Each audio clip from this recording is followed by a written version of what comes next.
नमस्कार, टु दी पोइन्टमा स्वागत छ। म राजीव खत्री। नेकपा माओवादी केन्द्रका अध्यक्ष तथा प्रधानमन्त्री पुष्पकमल दाहाल प्रचण्डले कुनै समय टेलिभिजन कार्यक्रमबाट निकालेका रवि लामिछाने उनकै मन्त्रीमण्डलका सदस्य समेत बने। 2073 साल साउन 19 गते प्रचण्ड दोस्रो कार्यकालका लागि प्रधानमन्त्री हुँदा नेपाल टेलिभिजनको सीधा कुरा प्रधानमन्त्रीसँगबाट रवि निकालिएका थिए। प्रचण्ड प्रधानमन्त्री हुनु अघि केपी शर्मा ओलीको सरकार थियो। ओली प्रधानमन्त्री हुँदा सीधा कुरा प्रधानमन्त्रीसँग कार्यक्रम रविले चलाएका थिए। प्रचण्ड प्रधानमन्त्री भएपछि भने प्रस्तोता फेरिए। रविले चलाइरहेको कार्यक्रम माओवादी केन्द्र निकट पत्रकार बबिन शर्माले सञ्चालन गरे। 2073 असोज 5 गते रवि लामिछानेले त्यही ब्रान्ड क्यास गर्दै नयाँ कार्यक्रम सीधा कुरा जनतासँग ल्याउने घोषणा गरे। त्यो बेला प्रचण्डलाई लक्षित गर्दै उनले रोष प्रकट गरेका थिए। आफूलाई कार्यक्रमबाट निकालिनुको कारण सोध्न रविले पटक पटक प्रचण्डको समय मागेका थिए, तर प्रचण्डले समय नै दिएनन्। त्यो बेला उनले भनेका थिए, तपाईलाई 5 मिनेट मात्र भेट्ने पनि हैसियत मेरो रहेनछ। धेरै कुरे, धेरैलाई गुहारे, अब कुर्न पुग्यो प्रधानमन्त्रीज्यू। ठिकै छ, कुनै दिन उल्टो मलाई भेट्न पाए हुन्थ्यो भन्ने तपाईलाई लाग्ने गरी मेहनत गरौँला। यो मेरो दृढ सङ्कल्प र आत्मविश्वास मात्र हो, घमण्ड हुँदै होइन। मलाई त्यो दिनको प्रतीक्षा रहनेछ।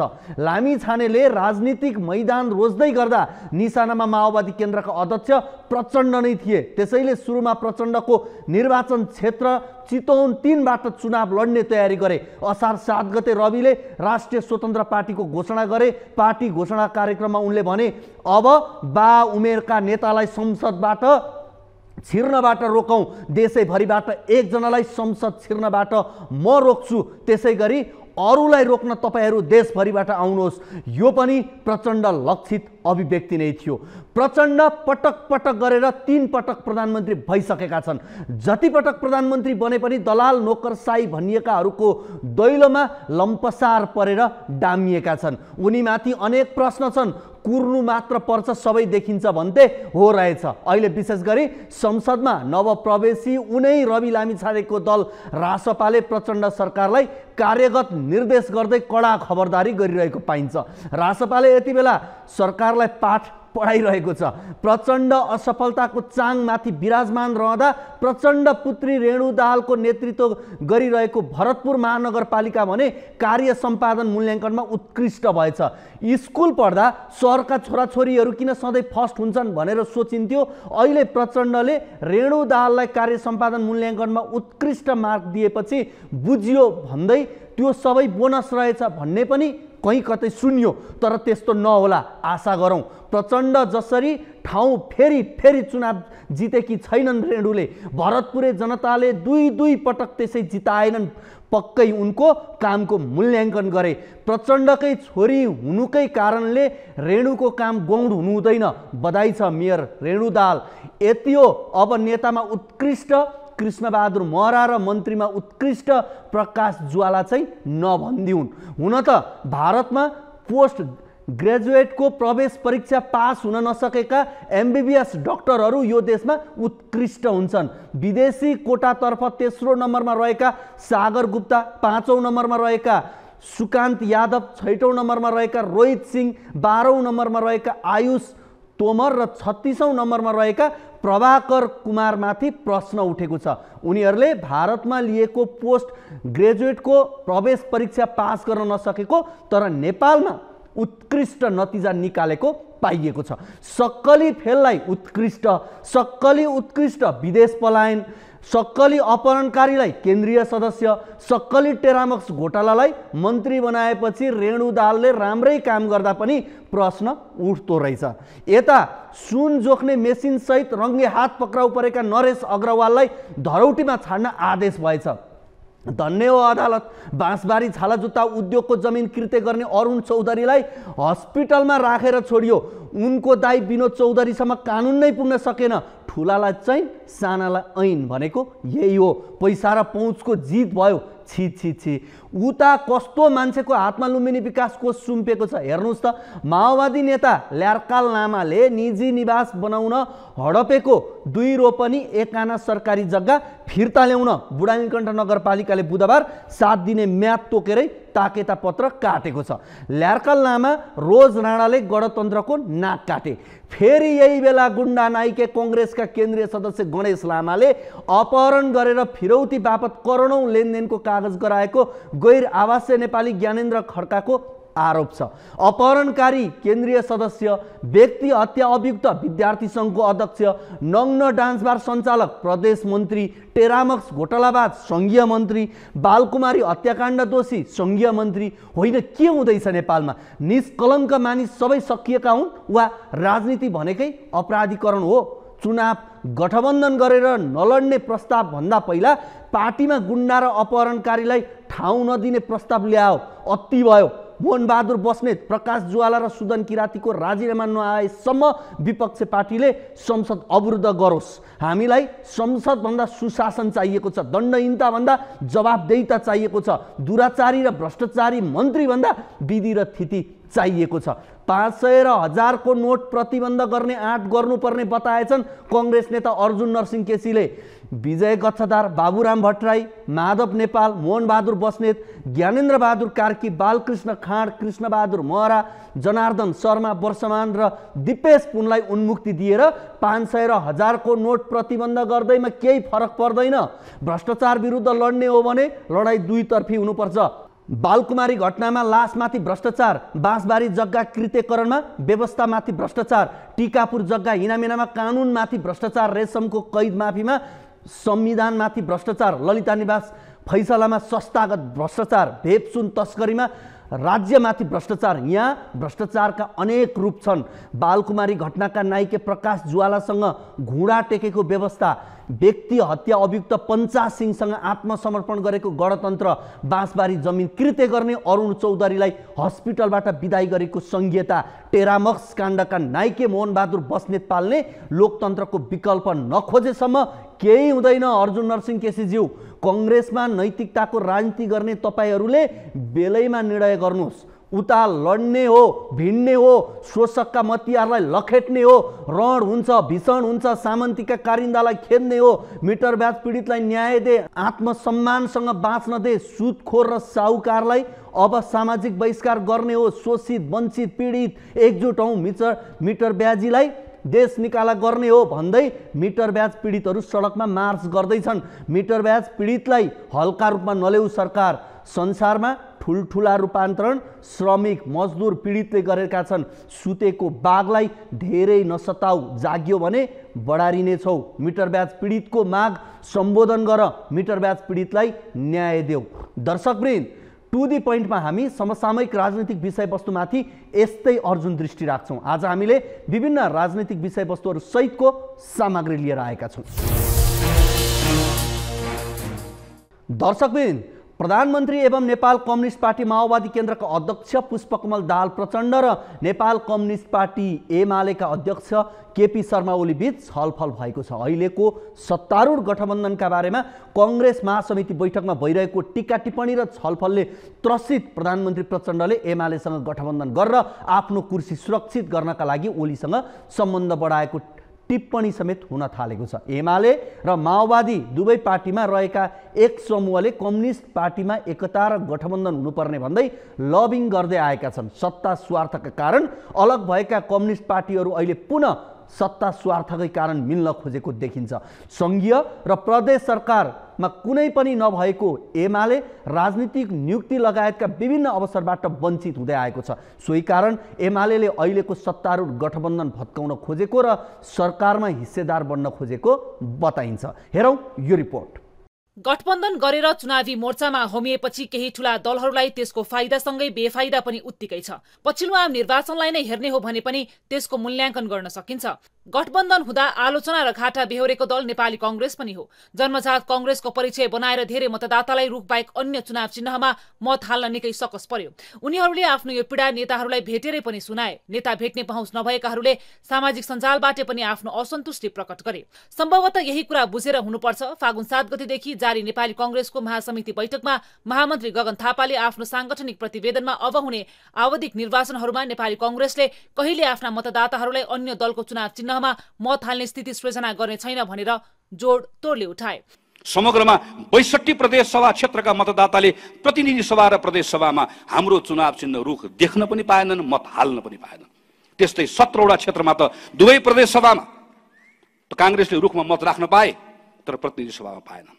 यसरी एकातर्फ कांग्रेसका क्रियाशील सदस्यले आफ्नो चिन्हमा मत हाल्न पाएनन् नै, अर्कोतर्फ अन्य दलको निर्वाचन चिन्ह र झण्डा बोकेर मत माग्नुपर्ने बाध्यात्मक अवस्था सृजना भयो।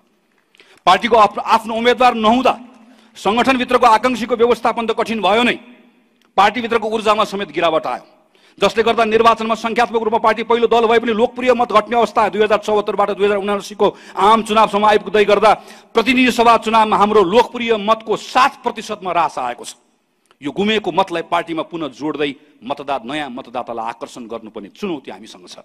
महामन्त्री थापाको यो प्रतिवेदनले महासमिति बैठकमा ठूलो हलचल मचियो। पार्टी सभापति शेरबहादुर देउवाले प्रतिवेदनको चुनावमा गठबन्धन नगर्ने भन्ने वाक्यांश हटाउन महामन्त्री थापासँग पटक पटक आग्रह पनि गरे, तर ग्राउन्डको भोइस भन्दै महामन्त्री थापाले सभापति देउवाको आग्रह टेरेनन्।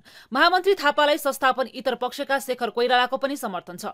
थापा आफ्नो अडानबाट टसमस नभएपछि सोमबार बिहानैदेखि देउवा निवास बुढालिन कञ्चमा छलफल भयो, तर त्यो छलफल निष्कर्षविहीन बन्यो। फेरि महासमिति बैठकको उद्घाटनपछि साँझ देउवा निवासमै महामन्त्री थापा र सभापति देउवा बीच छलफल भयो। महामन्त्री थापाले आफ्नो अडान फेरेनन्। विगतमा गठबन्धन गर्नु बाध्यता रहेको उल्लेख गर्दै अब त्यो आवश्यक नरहेको थापाको तर्क छ।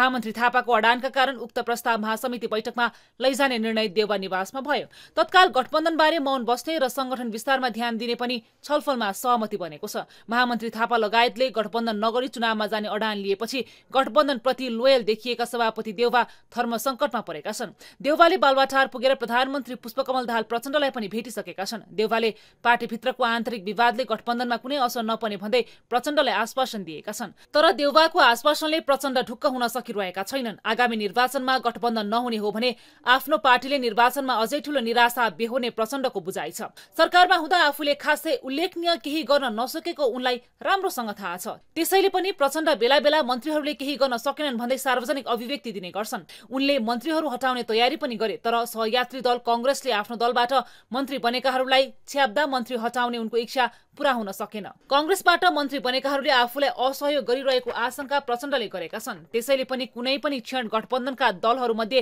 कांग्रेसबाट धोका हुन सक्छ भन्ने पूर्व संकेतकै कारण प्रचण्ड हिजो आज एमाले अध्यक्ष केपी शर्मा ओलीसँगको दूरी खटाउँदैछन्। उनीहरूबीच संवाद हुन थालेको छ।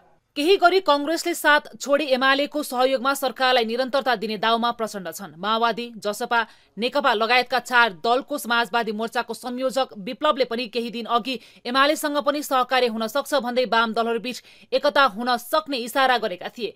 झापा विद्रोहदेखि सुरक्षाकर्मी सङ्घसम्म जनरलदेखि माओवादीका योद्धा लडाकु पनि यहाँ छन्। पिएलएका पनि हुनुहुन्छ यहाँ विगतका, र यहाँ विगतमा नेपाली सेनामा काम गरेका जनरलदेखि प्रवक्तासम्म यहाँ हुनुहुन्छ र हामी फुटेका भने पनि यहाँ जुटिसकेका छौँ। आज यही सेरोफेरो र कांग्रेस महामन्त्री थापाको अडानका कारण प्रधानमन्त्री प्रचण्डले मंगलबार साँझ एमाले अध्यक्ष ओलीसँग पनि भेट गरे। दुवैबीच प्रधानमन्त्री तथा मन्त्री परिषद कार्यालयमा करिब सवा घण्टा 1-to-1 वार्ता भएको छ। भेटपछि हर्षित मुद्रामा ओली बाहिर निस्किए। ओलीले प्रचण्डले 1 वर्षको अवधिमा गरेका सम्बोधन र लेख रचनाको अध्ययन र समीक्षा गर्ने भनेर पुस्तक समेत लिएर निस्किएका छन्। ओली मुस्कुराउँदै निस्किएको देखेपछि पक्कै दुई बीच गतिलै सहमति भएको हुन सक्ने अनुमान गरिएको छ। दर्शकवृन्द, राष्ट्रिय प्रजातन्त्र पार्टी राप्रपाले 40 बुँदे माग राख्दै आन्दोलनको उद्घोष गरेको छ। राजतन्त्र फाल्न सक्रिय भूमिका खेलेका प्रधानमन्त्री प्रचण्डलाई राजसंस्था फर्काउने आन्दोलनको माग बुझ्नुले संयोग जुरेको छ। तत्कालीन माओवादीको तर्फबाट बाबुराम भट्टराईले 15 दिने अल्टिमेटम नै दिएर सशस्त्र सङ्घर्ष गर्ने घोषणासहित बुझाएको माग जस्तै राप्रपाले शान्तिपूर्ण भन्दै आन्दोलनको घोषणा गरेको छ। तर प्रचण्डलाई नै यस्तो संयोग मिलेको छ कि आफैले फालेको राजतन्त्रदेखि धर्मनिरपेक्षता माथि गम्भीर चुनौती सामना गर्नुपर्ने भएको छ। के प्रचण्ड प्रधानमन्त्री भएको बेला व्यवस्था उल्टिने बिउको सूत्रपात भएकै हो? हेरौँ यो रिपोर्ट पनि। 40 बुँदे मागपत्र बुझाउँदै सशस्त्र युद्धको सुरुवात गरेको माओवादी अहिले सत्ता नेतृत्व गरिरहेको छ। सानो र क्रान्तिकारी पार्टी बनाएर युद्धमा होमिएका प्रचण्ड प्राप्त उपलब्धिको रक्षा गर्नुपर्ने चुनौतीमा छन्। मुलुकको शासन व्यवस्था गम्भीर सङ्कटतर्फ गइरहेको भन्दै सबैतिरबाट आवाज उठिरहेको बेला प्रचण्डमाथि आफ्नै नेतृत्वमा बुझाइएको 40 बुँदे मागपत्र जस्तै मागपत्र बुझ्नुपर्ने अड्को आइलागेको छ। तत्कालीन समयमा युद्ध थाल्दा माओवादीलाई कसैले पनि पत्याएको थिएन। राज्यले दमन गरेरै सक्ने आकलन पनि गरिएको थियो, तर राज्य विरुद्धको आवाज बलियो बन्दै गयो। जनयुद्धले सफलता प्राप्त गर्दै गयो र शान्ति प्रक्रिया मार्फत राज संस्थाको अन्त्य मात्रै गरिएन, गणतन्त्र, धर्मनिरपेक्षता, संघीयता समेत ल्याइयो। तर यो व्यवस्थामा चित्त नबुझाएर फरक दृष्टिकोण राख्दै राजनीतिमा सक्रिय राप्रपा उनी विद्रोही कमान्डर प्रचण्ड प्रधानमन्त्री भएको बेला 40 बुँदे मागपत्र सहित पुग्यो। प्रचण्डसँग मागपत्र बुझाउँदै राप्रपाले आफ्ना मागमा गम्भीरतापूर्वक कदम नचालिए विद्रोहको चेतावनी नै दिएको छ। राप्रपाले शान्तिपूर्ण ढङ्गले प्रदर्शनहरू आफ्नो अगाडि बढाउँदै लान्छ, तर त्यसलाई उपेक्षा गरियो भने त्यो कठोर बन्दै विद्रोहमासम्म पनि जान सक्छ। राप्रपा संसदमा 5औं शक्तिको रूपमा छ। संसदको 5औं शक्ति बनेको राप्रपाले शान्तिपूर्ण रूपमा राज संस्था, हिन्दू राज्य र संघीयता खारेजीलाई मुख्य मुद्दा बनाएर 40 बुँदे मागपत्र सहित आन्दोलनमा होमिएको छ। माओवादीले सशस्त्र विद्रोह नै गर्छु भने पनि राप्रपाले शान्तिपूर्ण भनेको छ, तर व्यवस्था विरोधी आन्दोलनको सूत्रपात भने भएको छ। संघीयता, धर्मनिरपेक्षता र गणतन्त्रको रक्षार्थ संक्रमणकालीन न्याय प्रणालीलाई टुङ्गो लगाएर एकीकृत मत सिर्जना गर्नुपर्नेमा यो विषय राजनीतिक लेनदेनको विषय बन्न पुगेको छ। प्रमुख प्रतिपक्ष दल नेकपा एमालेका अध्यक्ष केपी शर्मा ओलीले नै लेनदेनको आधारमा टीआरसी विधेयक पास गर्न खोजिएको भन्दै आफूलाई यो विषयबाट चोखो राख्ने कोसिस गरेका छन्। अहिले यसलाई बेसरी हतियार बनाउन खोजिएको छ। हामी भन्न चाहन्छौँ, हाम्रा लागि आफ्नै केही छैन, हामी पीडितको पक्षमा, पीडितले न्याय पाउन् भन्ने कुरा मात्रै हो। पीडितलाई मन्जुर हुँदाखेरि हामीलाई मन्जुर छ। यसले पनि शान्ति प्रक्रिया टुङ्गिन नसक्ने र आन्दोलनका विषय सार्थक हुँदै जाने त होइनन् भन्ने प्रश्न उठेको छ। प्रचण्डले बुझे मागपत्र।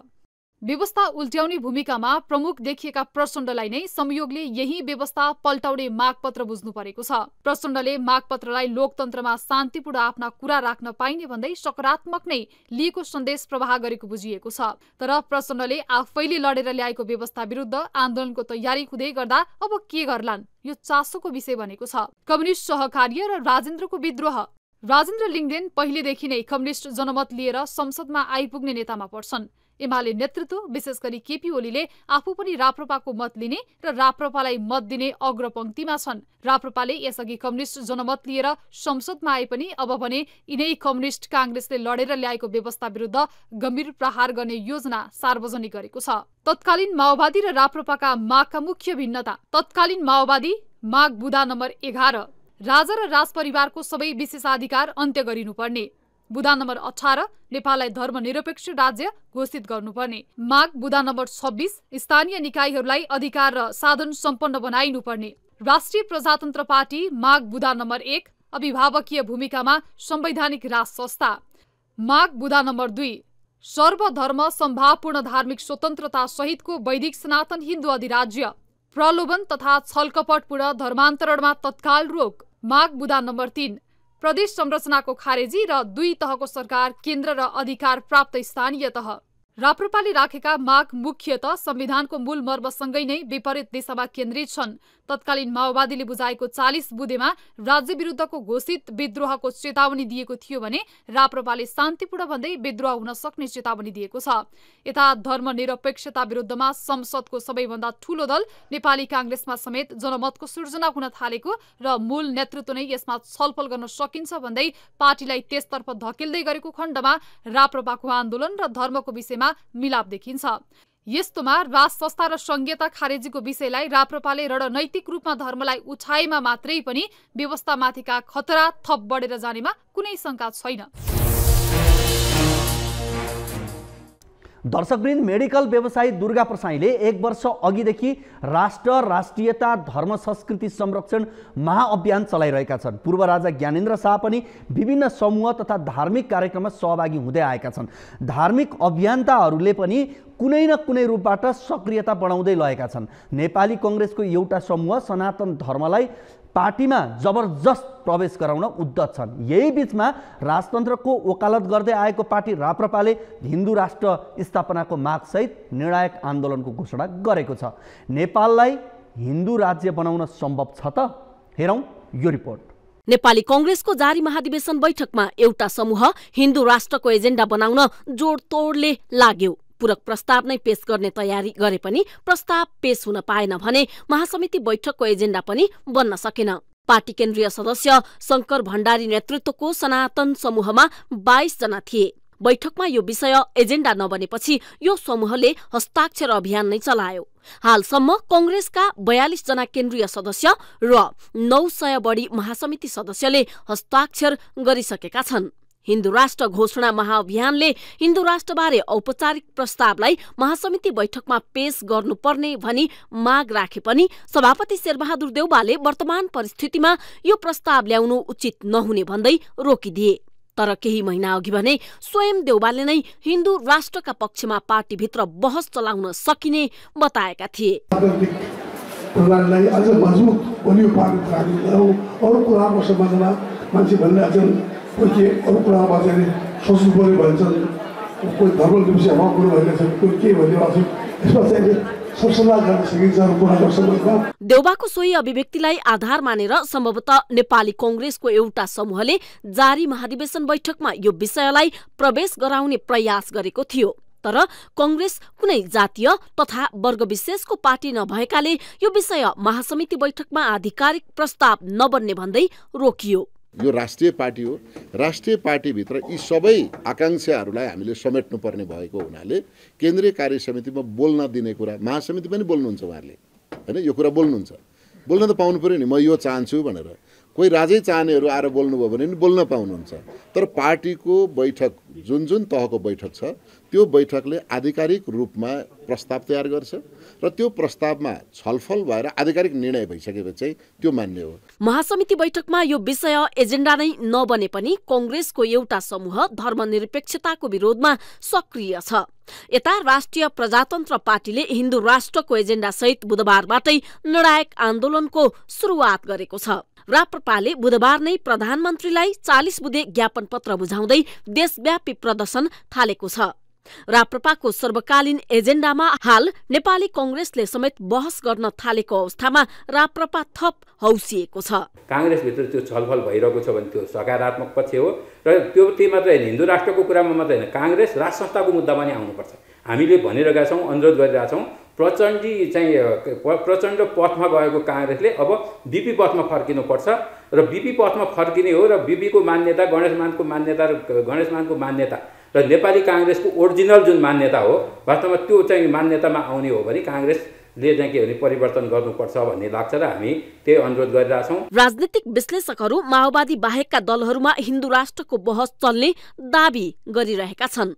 80% बढी नेपालीले संविधानमा धर्मनिरपेक्षता प्रवेश हुनुलाई अझै पनि स्वीकार नगरेको राजनीतिक विश्लेषक शास्त्रदत्त पन्तको दाबी छ। त्यसैले राजनीतिक तहले प्रयास गरे हिन्दू राष्ट्र पुनर्स्थापनामा जनताले साथ दिने उनको तर्क छ। हिन्दू राष्ट्र बनाउनु कुरामा कसैको विमति भएको जस्तो मलाई लाग्दैन। त्यो पेड तलबी खाएका विरोधको लागि खडा भएका मान्छे बाहेक अपवाद बाहेक कोही लाग्दैन। कुरा के भनेदेखि हिन्दू अधिराज्य बनाउने भन्ने कुरा जुन छ त्यो कुरामा चाहिँ नेपाली कांग्रेसका मान्छेले अहिले बेला भएको छैन। 84 सालको कुरा हो, अझै टाइम बाँकी छ। त्यो बेला विचार गर्ने बेला सिचुएसन के आउँछ त्यही अनुसार विचार गर्नु पर्ला। पछिल्लो समय कांग्रेसभित्र यो विषय जोरदार ढंगले उठ्नु र राप्रपा लगायतका अन्य शक्तिहरूले पनि यो विषयमा सशक्त प्रदर्शन सुरु गर्नुले हिन्दू राष्ट्र पक्षधरको आन्दोलन बलियो भन्ने देखिन्छ।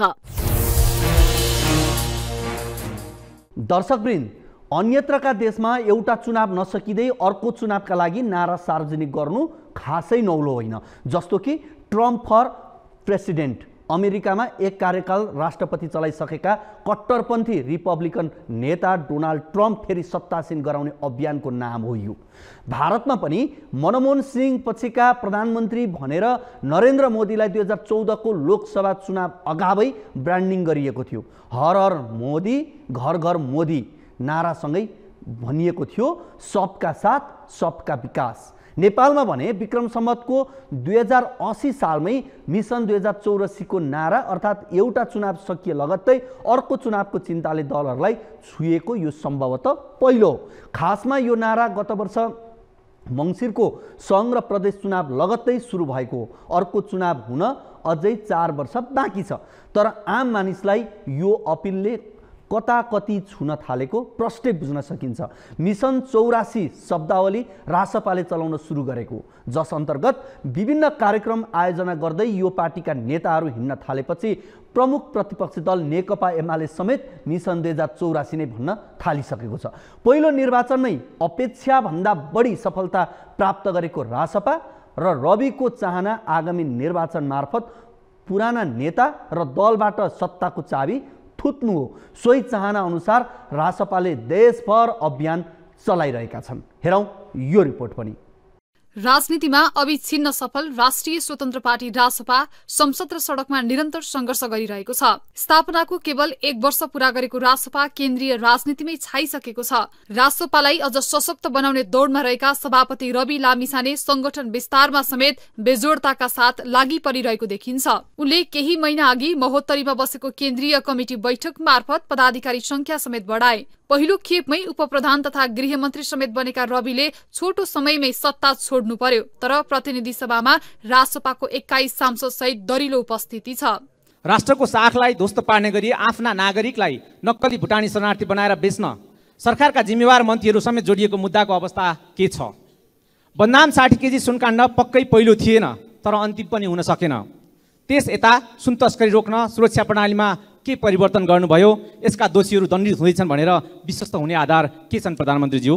पुराना दलहरू विकासभन्दा स्वार्थ प्रेरित बन्दै मुलुक बर्बादीतर्फ धकेल्न लालायित हुँदा रवि आफै राजनीतिमा होमिएको बताउँदै आएका छन्। भ्रष्टाचार, कुशासन र अनियमितता विरुद्ध शून्य सहनशीलताको नीति बोकेर उनी मुलुक बनाउने महाअभियानमा लागेको दावी गर्छन्। खुला राजनीतिक मैदानमा उत्रिएका रवि अहिले संसद र सड़क दुवै तहबाट सरकारलाई दबाब दिइरहेका छन्। रासपाले केही हप्ता अघि मात्रै निर्माण भइसकेका ठूला भौतिक पूर्वाधार आयोजनाहरूको स्थलगत अवलोकन गर्यो। लामो समयदेखि निर्माणाधीन रहे पनि सबैमै सम्पन्न नहुने आयोजनाहरूमा पदयात्रा गरेका रविले विभिन्न तरिकाबाट समयमै सम्पन्न गर्न दबाब दिँदै आएका छन्। 21औं शताब्दीमा आज संसार धरतीको आविष्कार सकेर अन्तरिक्षमा प्रवेश गरिसक्दा पनि हामी एउटा बाटोको लागि रुने, पानीका लागि रुने, बिजुलीका लागि रुने, इन्टरनेटका लागि रुने, धारोमा टुटी हाल्देऊ भनेर प्रधानमन्त्रीसँग ज्ञापन पत्र पुर्याउन जान पर्ने हामी त्यो ढुङ्गे युगमा बाँच्ने मानिस हामीलाई त्यो विवश किन पारिएको छ? हामी त्यसमा काम गर्न चाहन्छौँ। हामी ठुला राजनीतिक गफ हामीलाई आउँदैन, हामीले जानेकै छैन। तिमीहरूले राजनीति जानेका छैनन् भनेका छन् नि, जान्नु पनि छैन। तपाईँहरूकै पेवा खानुस्। रासपाले संसद र सड़कबाटै देश र जनताको पक्षमा काम गर्न सरकारमाथि चर्को खबरदारी गर्दै आफ्नो प्रभाव देखाइरहेको छ, जसले सरकारलाई समेत सकारात्मक कार्यका लागि निर्देशित गरिरहेको भन्न सकिन्छ। गत आइतबार बसेको संसद बैठकमा रासपाले उठाएका प्रश्न र सरकारको सवाल जवाफले समेत यसलाई प्रमाणित गर्छ। एकै कार्यकाल चुनाव हारेका मान्छेहरूलाई त्यसै कार्यकालमा फेरि अर्को बाटोबाट राष्ट्रिय सभामा लैजाने चिजको अगुवाई गरेको पनि देख्छु। अधिकार प्राप्त निकायले बयान लिनका लागि बोलाएको भन्ने सुन्छु, जानका लागि साधन नभएको भए सम्पर्क गर्दा पुर्याइदिन्थ्यौँ, त्यहाँ पनि नपुर्याएको पनि देख्छु।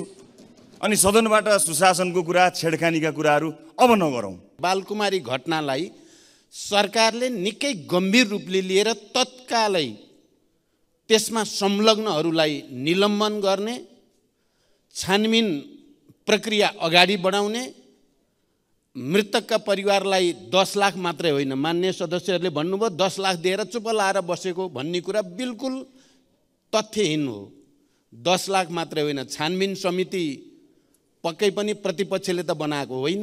पहिलो निर्वाचनमै अपेक्षाभन्दा बढी सफलता प्राप्त गरेको रासोपा र रविको चाहना आगामी निर्वाचन मार्फत पुराना नेता र दलबाट सत्ताको चाबी थुत्नु हो।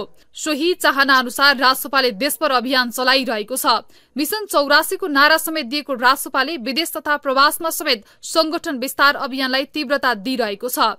यही अभियानलाई सार्थक बनाउन सभापति रविले केही हप्ता अघि मलेसिया, कतार तथा बेलायतको समेत भ्रमण गरे।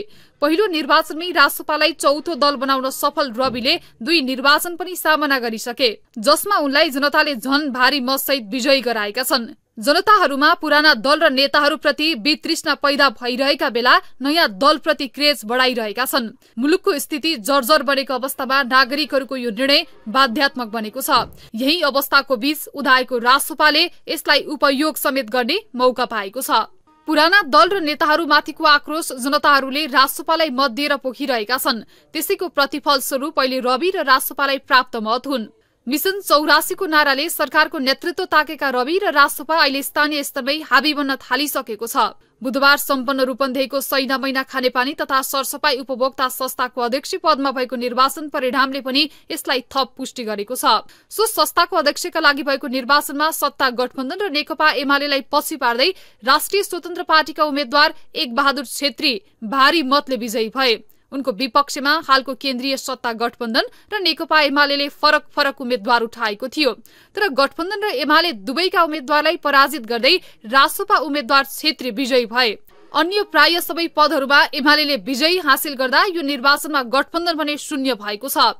यसअघि रूपन्देहीको तिलोतमाको खानेपानी संस्थामा एमाले, कांग्रेस र माओवादी सहितको गठबन्धन हुँदा पनि रासोपाका 3 जना उम्मेद्वार कार्य समिति सदस्यमा निर्वाचित भए। यी आधारहरूले पनि रासोपाको आगामी अभियान मिशन 84 सफल हुने छाटकाट देखिन्छ।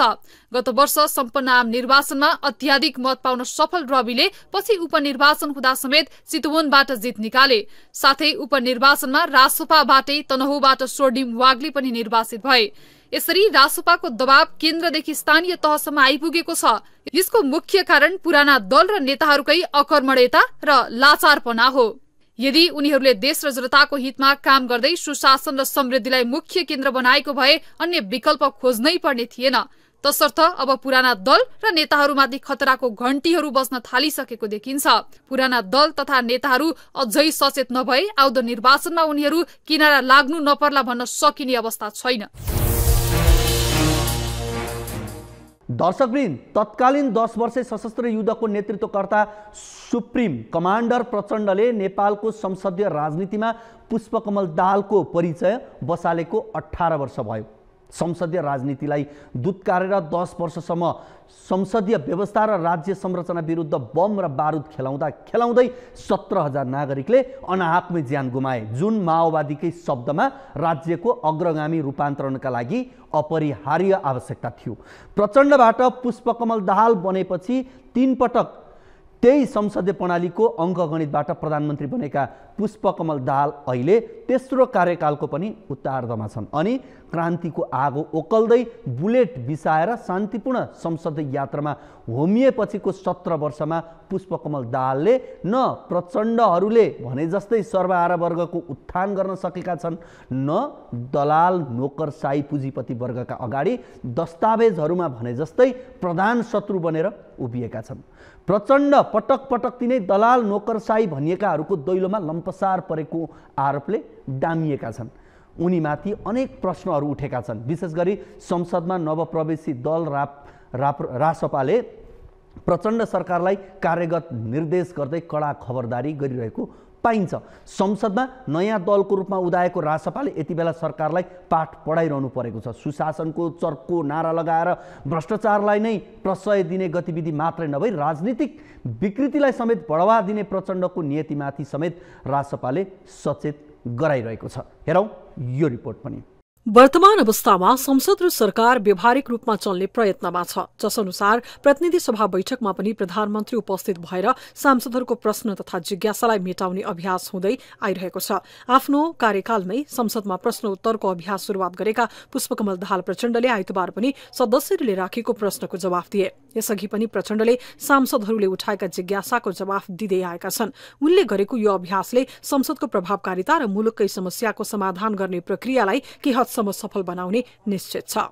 राष्ट्रको साखलाई ध्वस्त पार्ने गरी आफ्ना नागरिकलाई नक्कली भुटानी शरणार्थी बनाएर बेच्न सरकारका जिम्मेवार मन्त्रीहरू समेत जोडिएको मुद्दाको अवस्था के छ? बदनाम 60 केजी सुनकाण्ड पक्कै पहिलो थिएन, तर अन्तिम पनि हुन सकेन। त्यस यता सुन तस्करी रोक्न सुरक्षा प्रणालीमा के परिवर्तन गर्नुभयो?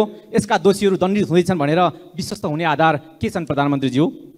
तर सरकारले देश र नागरिकका लागि गर्नुपर्ने सेवा प्रवाह र सुशासनलाई भने कति पनि प्रभावकारी बनाउन सकेको छैन।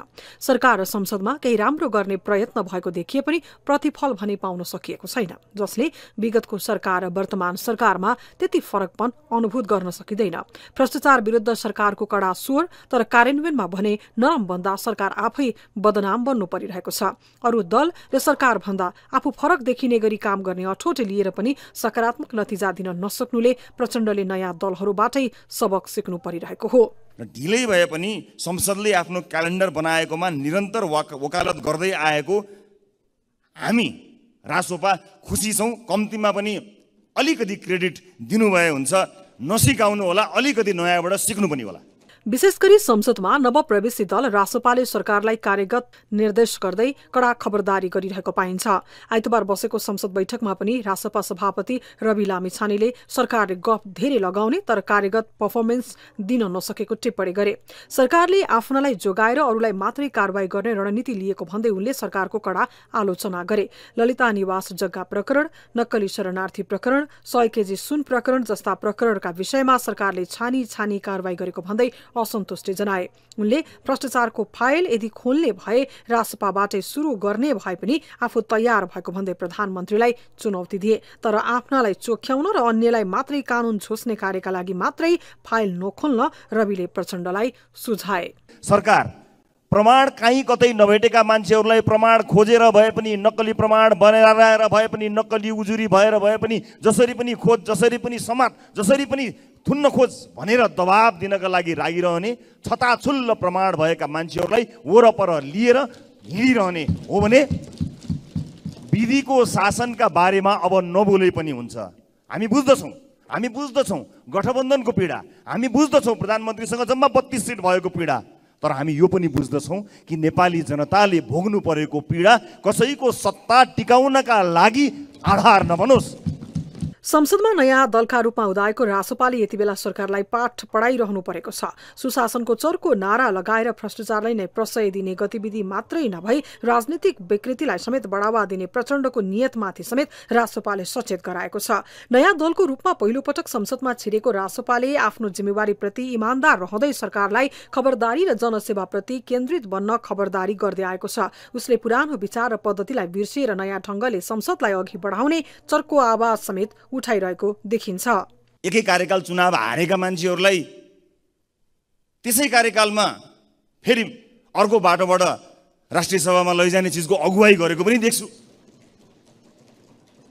अधिकार प्राप्त निकायले बयान लिनका लागि बोलाएको भन्ने सुन्छु, जानका लागि साधन नभएको भए सम्पर्क गर्दा पुर्याइदिन्थ्यौँ, त्यहाँ पनि नपुर्याएको पनि देख्छु। अनि सदनबाट सुशासनको कुरा, छेडखानीका कुराहरू अब नगरौँ। आइतबारकै संसद बैठकमा रासोपाले भ्रष्ट मन्त्री र नागरिकको ज्यान जाने गरी वातावरण सृजना गरेको प्रसंगमा चर्को आवाज उठायो। रासोपा सभापति रवि लामिछानेले बालकुमारी घटनामा मारिएका वीरेन्द्र शाह र सुजन रावतको प्रकरणमा सरकारका मन्त्री नै दोषी भएको प्रतिवेदन सार्वजनिक हुँदा पनि बर्खास्ती नगरिएको प्रति असन्तुष्टि जनाए। विदेशमा रोजगारीको अवसर नपाएर विदेशमा रोजगारी गरी आफ्नो परिवार पाल्छु भनेर जान खोजेका दुई होनहार युवाहरू वीरेन्द्र शाह र सुजन राउतको दिन दहाडै गोली हानी हत्या गरियो। 10 लाख रुपियाँ दिएर सरकार चुपचाप बस्यो र अहिले छानबिन समितिले निष्कर्ष पनि निकाल्यो, जसमा भौतिक पूर्वाधार तथा यातायात मन्त्री नै दोषी रहेको कुरा जुन भन्दै आइएको पनि थियो, त्यो प्रतिवेदनले पनि स्पष्ट पार्यो। तर यति स्पष्ट पारिसक्दा पनि सभामुख महोदय अहिलेसम्म न सम्बन्धित मन्त्रीले आफ्नो नैतिकताको प्रदर्शन गर्नुभएको छ, न सरकार न प्रधानमन्त्रीले कुनै छनक देखाउनु भएको छ। यसमा गर्नुपर्ने के होला? छानबिन आयोगले दोषी ठहर्याउँदै पनि त्यसबारे चुइक्क नबोलेर अन्य विषयहरूमा भाषण दिँदै जाने नैतिकता कहाँबाट प्राप्त हुन्छ? रविको खबरदारीसँगै सरकारले बालकुमारी घटनाबारे अझ प्रश्न पार्न बाध्य भएको छ। यसले आगामी दिनमा सरकारको कार्यनिर्देशका साथै आवश्यक कारबाही गर्न जिम्मेवार बनाउन सहयोग पुगेको छ। यो विषयले प्रधानमन्त्री पुष्पकमल दाहाल प्रचण्डलाई तत्काल जवाबदेही बनाउन समेत जिम्मेवार बनाएको छ। बालकुमारी घटनालाई सरकारले निकै गम्भीर रूपले लिएर तत्कालै त्यसमा संलग्नहरूलाई निलम्बन गर्ने, छानबिन प्रक्रिया अगाडि बढाउने, मृतकका परिवारलाई 10 लाख मात्रै होइन, मान्य सदस्यहरूले भन्नुभयो 10 लाख दिएर चुप लाएर बसेको भन्ने कुरा बिल्कुल तथ्यहीन हो। 10 लाख मात्रै होइन, छानबिन समिति पक्कै पनि प्रतिपक्षले त बनाएको होइन। संसद बैठकमै सरकार र सांसद बीच नागरिकका मुद्दा र मुलुकका समस्यामा समाधानका लागि आपसी प्रश्न उत्तरात्मक वातावरणको थालनी सकारात्मक पक्ष बनेको छ। यसले नागरिक र संसदप्रति सरकार अझ जिम्मेवार र उत्तरदायी भएको प्रस्ट्याउँछ।